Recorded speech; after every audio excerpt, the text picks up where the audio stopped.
की शुरुआत में हम देखते हैं कि एलेक्स उस रेड किलर के अटैक से बच जाता है। साथ ही उसकी राइफल की गोली भी डाइसी को बस टच करके निकल गई थी, जिसकी वजह से वो समझ गया था कि उसे मारने के लिए आसपास कोई है। इधर वो रेड किलर सोंगयन और वैंग सेंग पर अटैक करना शुरू कर देती है और अकेली होने के बावजूद भी उनपे भारी पड़ने लगती है, क्योंकि वो बहुत सारी फाइटिंग ट्रिक्स जानती थी।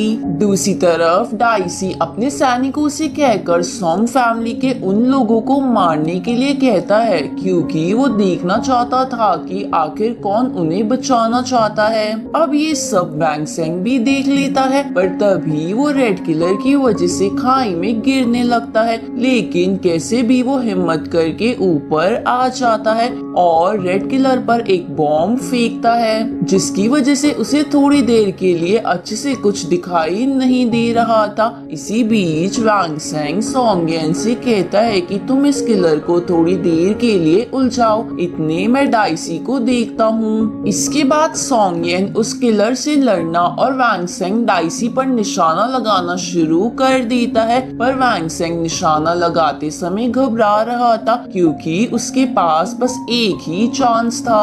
तभी वो अपनी ट्रेनिंग को याद करता है। उसी समय वो अचानक से अपने स्पिरिट वर्ल्ड में पहुंच जाता है, जहां वो अपने पूरे स्पिरिट वर्ल्ड को फ्रीज देखता है। साथ ही वहां पर वो फीनिक्स गर्ल भी खड़ी थी, जिसे देखकर एलेक्स पूछता है कि तुम उस समय क्या कहना चाहती थी। तभी वो एक चिड़िया को देखता है, जो वहां लगे ड्रैगन से गुजरकर फीनिक्स में बदल जाती है। ये देख के वैंग सेंग उस लड़की की बातें समझ जाता है, जहां वो लड़की उसे बताना चाहती थी कि उसकी स्पिरिट भी ड्रैगन गेट से गुजरकर एक ड्रैगन में बदल सकती है। अब वैंग सेंग के ये बात जान जाने की वजह से वो लड़की भी मुस्कुरा के वहां से चली जाती है, जिसके बाद वैंग सेंग का स्पिरिट वर्ल्ड फिर से ठीक हो जाता है। तो वैंग सेंग अपनी स्पिरिट को ड्रैगन गेट से गुजरने के लिए मोटिवेट करता है, जिसके बाद उसकी स्पिरिट एक ड्रैगन में बदल जाती है। अब एलेक्स वापस से नॉर्मल दुनिया में आकर डाइसी को गोली से मार देता है। फिर वैंग सेंग सोंगयन को साइड करके रेड किलर से लड़ने लगता है,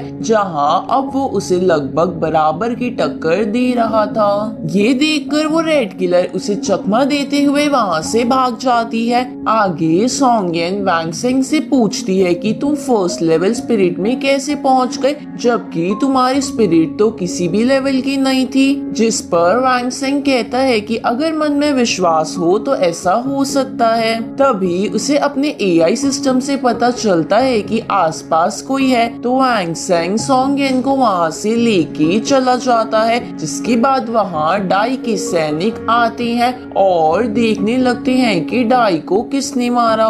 इधर वैंग सेंग सोंगयन को कहता है कि अब डाइसी मर चुका है, इसलिए तुम घर चली जाओ, क्योंकि डाइसी के मरने के बाद डाइसी फैमिली बस वैंग सेंग पर ध्यान देती और सोंगयन आराम से अपने घर पे रह सकती थी। ये जानकर सोंगयन थोड़ी सैड हो जाती है, लेकिन वैंग सेंग के मनाने पर वो घर जाने के लिए मान जाती है। अब वैंग सेंग वहां से जाने लगता है, लेकिन जाने से पहले वो सोंगयन को एक कार्ड जैसी चीज देता है।